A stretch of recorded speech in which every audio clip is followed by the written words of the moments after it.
میں آپ کے حوالے وہ شخصیت ہمارے پیر و مرشد حضرت خواجہ سید شاہ ڈاکٹر محمد ابو اظہر الحق الدین چشتی کے خلیفہ جناب عرفان و وارثی چشتی کو میں دعوت دیتا ہوں وہ اپنے آوازوں سے ہم سب کو ہدایت عطا فرمائے، اور اس شعر کے ساتھ کہ یہ شعر جو ہے میں کسی کے پسندیدہ اور چاہنے والے کے حساب سے شعر کہتا ہوں، جو میری مراد ہمارے پیروں کے چہیتے مرید جو بڑے دور و دراز سے آئے ہیں، جن کا نام اس نگرامی شیرو بھائی، وہ ہمارے پیر بھائی بھی ہیں، ان کے چہیتا ایک شعر آپ کے حوالے کروں گا، پھر آپ کے حوالے ہمارے جناب خلیفہ کرام عرفان وارثی چشتی آپ کے حوالے کروں گا کہ ہر ایک بات پہ کہتے ہو تم کہ تو کیا ہے، ہر ایک بات پہ کہتے ہو تم کہ تو کیا ہے، اور تم ہی کہو کہ یہ انداز گفتگو کیا ہے، ہر ایک بات پہ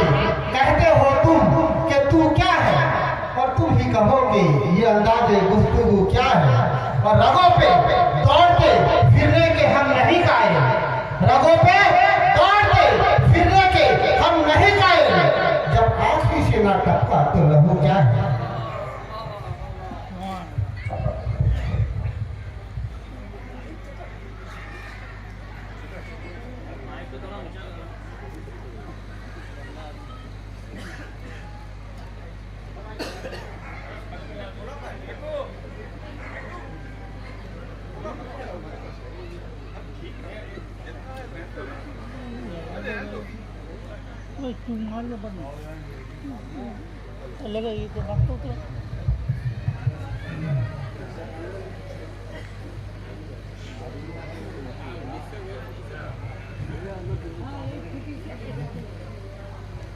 السلام علیکم۔ اس سے قبل کہ میں اپنی گفتگو شروع کروں، ہم آپ سب مل کر کے اپنے آقا پر درود و سلام کا نذرانہ پیش کر لیں۔ اللہم صلی علی سیدنا سیدنا مولانا محمد وعلی آلہ وصحبہ وبارک وسلم۔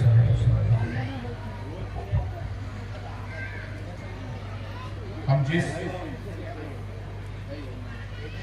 ہستی کے یاد کا عرس منا رہے ہیں اور گوبند نگر میں شاید میرا چوتھا یا پانچواں پروگرام ہے، میں آیا، کافی گفتگو ہوئی،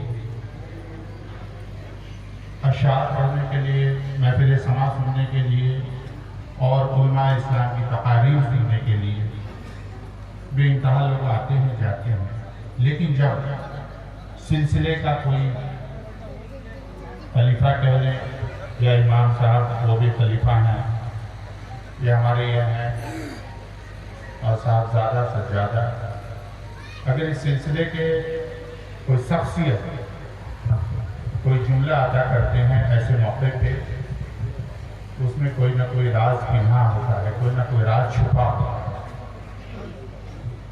آخر ہم لوگ یہ اتنی ساری عورتیں، یہ اتنے سارے لوگ کھا پی کر کے سونے کا وقت ہے، یہاں کیوں جمع ہے؟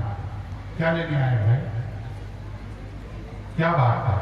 کچھ بات تو ہوگی کہ آپ حضرات یہاں تشریف لائے ہیں، بات ہے صرف اتنا ہی بات کو سمجھنے کے لیے کہ دو شے اللہ نے پیدا کی کائنات میں، حق اور باطل، دو شے۔ جب آدم علیہ السلام کو پیدا کیا گیا، حق کو پیدا کیا گیا، نفخت فیہ من روحی کا راز ہے آدم، پھونکا میں نے اپنی روح میں سے روح، آدم، حق۔ شیطان اسے حکم ہوا کہ سجدہ کر، قولوا اللہ ساجدین، اللہ کا حکم ہوا کہ تو ساجدوں میں سے ہو جا، سجدہ کر۔ شیطان نے کہا کہ نہیں، ہم آدم کو سجدہ نہیں کریں گے، کیوں؟ وہ مٹی سے بنا ہوا، ہم آگ کے بنے ہوئے، حق باطل۔ یہ چونکہ سلسلہ طریقت کا ایک ایسا سلسلہ ہے، مسکینیہ سلسلہ، میں کوئی جاہل آدمی ہونے، پڑھا لکھا آدمی ہوں، ضرورت نہیں کہ مجھ کو کلکتہ سے یہاں آ کر کے اپنی باتوں کو رکھنے کی، مجھے فخر ہے اس بات کا کہ میں مسکینیہ سلسلہ سے مجھے جو کچھ عطا ہوا ہے میرے لیے وہ باعث فخر ہے. کیوں؟ صاحب تصنیف بزرگ بہت سارے گزرے ہیں بنگال میں، لیکن اس گھرانے میں خصوصی طور پر، چاہے آپ امیر دادا کے کلام کو لے لیں، چاہے آپ عزیز دادا کے کلام کو لے لیں، یا اس گھرانے کے اندر میں تو تصوف کی کتابیں ہیں اس کو آپ لے لیں، آج تک وہ تعلیمات جو اس گھرانے میں چلی آ رہی ہے آپ کسی دوسرے گھرانے میں نہیں پائیں گے.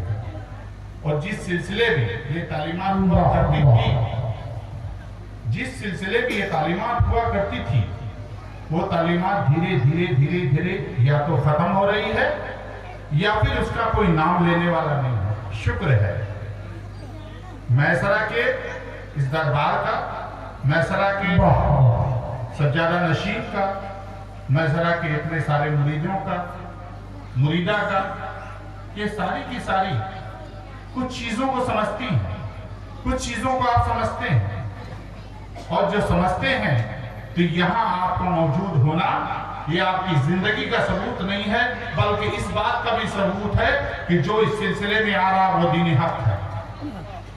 جو شے اس سلسلے میں آ رہا ہے وہ دین حق ہے. حق اور باطل کا معاملہ وہاں سے شروع ہوا تھا. ایک طرف سے آدم، دوسری طرف سے ابلیس، ایک طرف موسیٰ، دوسری طرف فرعون، ایک طرف ابراہیم، دوسری طرف نمرود. دنیا میں اس طرح سے آپ اگر شارٹ آؤٹ کریں گے، تاریخ کو کھنگالیں گے، 10,000 سال کی سیویلائزیشن کو اگر سنبھالیں گے تو اس طرح سے ہر زمانے میں حق و باطل کی ایک لڑائی رہی ہے، ایک سامنا رہا ہے، ایک آمنا رہا ہے. اور جب ہمارے نبی کریم صلی اللہ علیہ وسلم تشریف لائے تو آپ کے سامنے بھی، چاہے وہ جنگ احد کا موقع ہو یا جنگ بدر کا موقع ہو یا جنگ خندق کا موقع ہو، ہر زمانے میں نبی کریم صلی اللہ علیہ وسلم کے سامنے کفار مکہ آئے اور انہوں نے حق و باطل کے معاملے کو بھی اجاگر کیا. آخرکار حق و باطل کا آخری معرکہ اسلام میں ہوتا ہے وہ کربلا میں ہوتا ہے. ایک طرف حضرت آقا حضرت امام حسین علیہ السلام اور دوسری طرف یزید. اب یہ دیکھنا ہے کہ جب ہمارے پاس ایک صحیفے کی صورت میں، آیت کی صورت میں قرآن پاک میرے پاس آ گیا تو قرآن پاک کیا کہتا ہے اس حق کے بارے میں. چونکہ جو تصوف قرآن سے ثابت نہ ہو اس پہ بے انتہا لوگ اعتراض کرتے ہیں، اور اعتراض کرنا حق ہے. ایک سنار کے پاس آپ گئے، آپ نے کہا کہ میرے پاس ایک کھرا سونا ہے، وہ کسوٹی پہ گھسے گا، اور جب کسوٹی پہ گھسے گا تو وہ بتا دے گا کہ یہ سونا اصلی ہے یا نقلی ہے، کیا 18 کیرٹ ہے کہ 22 کیرٹ کا ہے کہ 20 کیرٹ کا ہے کہ 24 کیرٹ کا ہے. تو کسوٹی جو ہوتا ہے پتھر کا ٹکڑا ہوتا ہے، اس پہ گھس کر کے وہ بتا دیتا ہے سونار کہ سونا کھرا ہے، اصلی ہے یا نقلی ہے یا کس گریڈ کا ہے. اسی طرح سے اللہ کے حق کو اور دنیا کے باطل کو گھسیٹنے کا، گھسنے کا ایک ذریعہ ہے قرآن. ہم قرآن سے پوچھتے ہیں کہ ہم جو میسرہ کے یا پھر سید امیر علی شاہ چشتی مسکینی کے یا حضرت مسکین علی شاہ چراغ رنگالہ رحمۃ اللہ علیہ کے سلسلے کی جو کڑی ابھی موجود ہیں، یہ سینکڑوں کی صورت میں اور میں تو کہوں گا ہزاروں کی صورت میں. ممکن ہے کہ کچھ لوگ یہاں نہیں آئے ہوں، بہت ساری عورتیں، بہت ساری بچیاں، بہت ساری بیٹیاں، ماؤں اور بہنیں اپنے اپنے گھروں میں ہوں گی، بہت سارے بھائی گھر میں سوئے ہوئے ہوں گے. لیکن جب عرس ہوتا ہے تو کل ملا کر کے بھی دیکھا جائے تو ہزاروں کی تعداد میں. آخر یہ ہزاروں کی تعداد میں لوگ آتے کیوں ہیں؟ ملتا کیا ہے ان کو یہاں آ کر؟ قرآن سے پوچھتے ہیں کیا ملتا ہے؟ اچھا سب آپ لوگ ہر بات جانتے ہیں، قرآن میں سورہ فاتحہ ہے، سب پڑھتے ہیں. الحمدللہ رب العالمین الرحمن الرحیم مالک یوم الدین ایاک نعبد و ایاک نستعین، یہاں تک آپ نے پڑھا. اہدنا الصراط المستقیم صراط الذین انعمت، ہم کو اسی کی بات کو بتانا ہے. اہدنا الصراط المستقیم صراط الذین انعمت، سیدھے راستے پہ چلا، اس راستے پہ ان لوگوں کے ساتھ جس پہ تیرا انعام اکرام ہوا۔ قرآن کہہ رہا ہے اس راستے پہ چلا، ان لوگوں کے ساتھ چلا جس پہ تیرا انعام اکرام ہوا ہے، اس کے راستے پہ نہ چلا۔ غیر المغضوب علیہم ولا الضالین، اس کے لوگوں کو، ایسے لوگوں کے ساتھ مت چلا جس پہ تیرا قہر و غضب نازل ہوا ہے۔ قرآن ہی میں سورہ فاتحہ میں کہہ رہا ہے اللہ پروردگار عالم کہ تو مجھے ایسے راستے پہ چلا، ایسے لوگوں کے ساتھ چلا جس پہ تیرا انعام اکرام ہوا ہے، جس پہ تیرے اوپر میں جنت واجب ہو گیا، جس کے تیرے اوپر میں وحدانیت واجب ہو گیا، مقام احدیت پہ وہ مقام پا لیے، مومنین میں وہ داخل ہو گئے۔ ایسے لوگوں کے راستے پہ نہ چلا جس پہ تیرا قہر و غضب نازل ہوا ہے۔ تو قہر و غضب نازل ہونے والا جو شے ہوتا ہے وہ شیطان ہوتا ہے، ابلیس ہوتا ہے، مردود ہوتا ہے، فرعون ہوتا ہے، حامان ہوتا ہے، صداد ہوتا ہے، یزید ہوتا ہے۔ ہم کس سلسلے سے تعلق رکھتے ہیں؟ ہمارے گھرانے میں اگر 1,24,000 نبی اور پیغمبر نظر آتے ہیں، وہیں پر ہمیں ہمارے گھرانے میں 55 پاک بھی نظر آتے ہیں، ہمارے گھرانے میں 12 امام بھی نظر آتے ہیں، اور ہمارے گھرانے میں 4 پیر اور 14 خانوادے بھی نظر آتے ہیں۔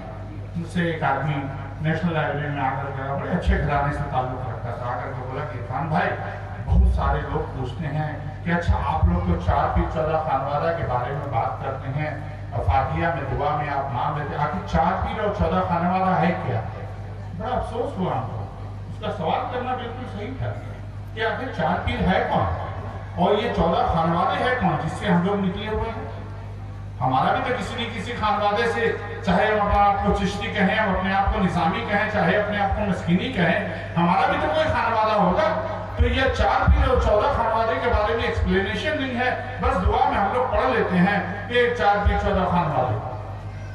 ہم نے کہا آپ نے بالکل صحیح سوال کیا، اور افسوس کی بات ہے کہ صرف بنگال میں نہیں، پورے ہندوستان کے اندر میں 99% خانقاہوں کے موجودہ سجادہ نشین جو لوگ اپنے اپنے بڑے بڑے دربار میں بیٹھے ہوئے، چاہے غریب نواز کے دربار میں بیٹھے ہیں، چاہے محبوب الہی کے دربار میں بیٹھے ہیں، یا مخدوم کچوچا کے دربار میں بیٹھے ہیں، یا پھر صابر پاک کے دربار میں بیٹھے ہیں، یا پھر وہ بو علی شاہ قلندر کے دربار میں بیٹھے ہیں، یا ہری بری شاہ کے دربار میں بیٹھے ہوئے ہیں، جو ابھی موجودہ لوگ گدی نشین بن کر کے بیٹھے ہوئے ہیں، ان سے پوچھئے کہ بھیا 4 پیر اور 14 خانوادہ کیا ہے؟ وہ نہیں بتا رہا۔ تو ہم کہیں نہ کہیں ہمارے یہاں سے دھیرے دھیرے علم ختم ہو رہا ہے، دھیرے دھیرے تصوف کا جچوس ختم ہو جا رہا ہے۔ تو ہم ایسی کوئی تقریر نہیں کریں گے جس میں جوش ہو، ولولہ ہو، بڑا چلانے والا۔ بھائی 6 فٹ کا آدمی بہت زور سے چلا سکتے ہیں، کیوں چلائیں گے؟ ہم کو تو اپنے سلسلے کی بات سمجھنی اور سمجھانی ہے۔ ہمیں تو بتانا ہوگا کہ ہم جس خانوادے سے آئے ہیں، کہ ہمارا خانوادے کا مکتبہ فکر کیا ہے، ہم کس اصولوں کو ماننے والے ہیں۔ جب ہم نے اس سلسلے میں پتہ لگایا، ہمارا جو اس سے پہلے حضور کے آنے سے پہلے جس سلسلے سے تقاریہ سے ہمارا تعلق تھا، تو دادا حضور کی ایک کتاب تھی، اس میں ایک حدیث شریف تھی، ان الشریعۃ من الاقوال، قال رسول اللہ صلی اللہ علیہ وسلم، فرمایا حضور صلی اللہ علیہ وسلم نے ان الشریعۃ من الاقوال، تحقیق شریعت میرے اقوال ہے، میں نے جو کہا وہ شریعت، یعنی رسول اللہ کی زبان سے نکلی ہوئی بات شریعت ہے۔ ان التحقیق ان الطریقۃ من الاحوال، اور تحقیق کے طریقت میرے احوال ہیں، یعنی میں جو کچھ کرتا رہا ہوں وہ طریقت ہے، میں نے جو کہا وہ شریعت ہے، میں نے جو کیا وہ طریقت ہے۔ اب کیا جو طریقت ہے، اس پہ اگر تقریر کروں تو 4 گھنٹے کر سکتا ہوں، کیونکہ رسول نے اپنی زندگی میں 62 برس کی عمر میں بہت کچھ کیا۔ رسول نے مسجد نبوی میں سجدے کے درمیان امام حسین کو اپنے سجدے کے حالت میں بٹھائے رکھا، یہ بھی کیا رسول نے۔ جب عید کا موقع تھا، امام حسین کو کاندھے پہ بٹھا کر کے آپ جو ہے بازار میں لے کر کے گھومے ہیں، یہ بھی کیا۔ تو کیا اس طریقت کو آپ ادا کر پائیں گے؟ تو تحقیق طریقت میرے احوال ہیں، ان حقیقت من افعالی، ان طریقت من افعالی، اور ان حقیقت من احوالی، اور حقیقت میرے احوال ہیں۔ اب رسول اللہ کے احوال کو سمجھنا یہ تو سب کی کام نہیں ہے، پتھر سے کلمہ پڑھوانا سب کے بس کی بات نہیں ہے، روز مدینہ آنا جانا سب کے بس کی بات نہیں، تو کچھ تو بات ہے۔ ان حقیقت من الاحوال یعنی رسول اللہ کے احوال کو جاننے والا مقام حقیقت میں ہے۔ ان المعرفت من راس المال، اور تحقیق کی معرفت میرا مقصود کل ہے۔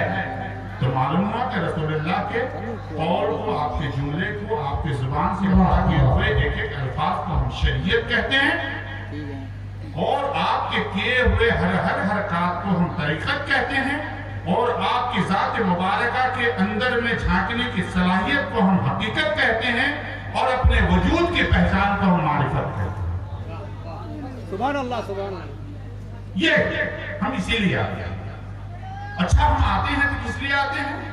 میں نے الحمدللہ کا وعد پڑھا اور میں نے بتایا کہ ان کا ساتھ دے، اہدنا الصراط المستقیم صراط الذین انعمت، جس پہ تیرا انعام، انعمت جس پہ تیرا انعام ہوا اس کا ساتھ دے، غیر المغضوب علیہم ولا الضالین جس پہ تیرا غضب نازل ہوا ہے اس کا ساتھ ہم کو نہیں چاہیے۔ تو ہم تمام لوگ جو یہاں جمع ہوتے ہیں اپنے پیر مرشد سے عشق و محبت کرنے کے لیے، جیسے ہمارے پیر مرشد حضرت سید بابا عظم اللہ دین الچشتی پردہ فرماتے ہیں کہ کیا ان کی تصور، ان کا چہرہ میرے نظر سے غائب ہو گیا؟ یا آپ کے پیر جو ابھی بچے ہیں، جو کم عمر کے ہیں، ان کے پیر ہمارے رکی حضور بھی ہیں، ہمارے بونی بابا بھی ہیں، تو پیر کا تصور جو ہم کرتے ہیں آخر اس سے ہم کو ملتا کیا ہے؟ کاہے کو کرتے ہیں؟ چونکہ یہاں مقام معرفت ہے، من عرف نفسہ فقد عرف ربہ، جس نے پہچانا اپنے نفس کو اس نے پہچانا رب کو۔ اور رسول اللہ نے کہا ہے، قرآن میں یہ آیت موجود ہے کہ جو اس دنیا میں اپنے رب کو نہیں پہچانے گا وہ آخرت میں بھی اندھا ہوگا۔ ماں بہنیں غور سے سنیں، کیونکہ مردوں کی طرف مخاطب کر کے ہر کوئی اپنی بات کرتا ہے، عورتوں کی طرف مخاطب کر کے کوئی بات نہیں کرتا۔ تو آپ دیکھیں گے کہ جو حالات ہیں، حالات میں اپنے نفس کو جانے بغیر نہ آپ مومن ہو سکتے ہیں نہ اہل حق ہو سکتے ہیں۔ اپنے نفس کو جاننے کے لیے آپ کو پیر و مرشد کے پاس آ کر کے سرنڈر ہونا پڑتا ہے۔ ورڈ سرنڈر، سرنڈر کا مطلب جھک جانا، سجدے میں گر جانا، قدم بوس ہو جانا، ان کے حوالے اپنی زندگی کو کر دینا، اپنے آپ کو ان کے زندگی کے لیے معبوس کر دینا، اپنے آپ کو ان کی زندگی کے لیے وقف کر دینا، اس کو کہتے ہیں سرنڈر کرنا۔ بھائی ہندوستان اور پاکستان کے آرمی کے بیچ میں جنگ ہوئی، جو فوجی سرنڈر ہوا، ابھی ہندوستان کی آرمی یا پاکستان کی آرمی کا رائٹ ہے کہ اس کو گولی مار دے، کہ اس کو پریزن میں لے جا کے ڈال دے، اس کو جیل میں لے جا کے ڈال دے، تو اس نے اپنے آپ کو سرنڈر کر دیا۔ تو ایک مرید اپنے پیر کے سامنے اپنے آپ کو سرنڈر کر دیا، جیسے حضور کی اہلیہ محترمہ ہے، رکی بابا کی اور بونی بابا کی والدہ محترمہ ہے۔ اگر کوئی ان سے بیعت ہوتی ہے، کوئی خواتین اگر ان سے بیعت ہوتی ہیں تو وہ اپنے آپ کو ان کی ذات میں سرنڈر کرتی ہیں۔ جب سرنڈر کرتی ہیں تو وہاں سے جو پازیٹیو فلوس ملتا ہے، جب وہاں سے وہ نبی کریم صلی اللہ علیہ وسلم کی خاتون کا جو ایک سلسلہ ہمارے یہاں چلا رہا، سید النساء العالمین، سیدہ خاتون جنت ماں فاطمہ الزہرا علیہ السلام اور سیدہ حضرت زینب علیہ السلام، حضرت سکینہ، حضرت سغرا، ان کے جو خاندان کی عورتیں چلی آ رہی ہیں، انہوں نے بھی تو تعلیم ہی دیا نا۔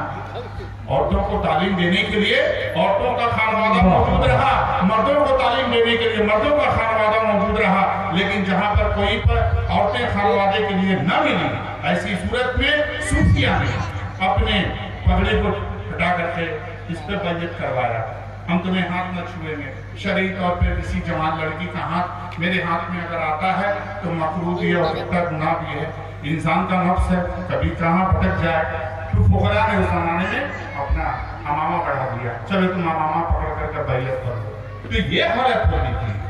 میں سمجھتا ہوں کہ آج ضرورت ہے اس نیسرا سے سبق سیکھنے کی، کلکتے کے مسلمانوں کو، اور میں کہتا ہوں کہ بنگال کے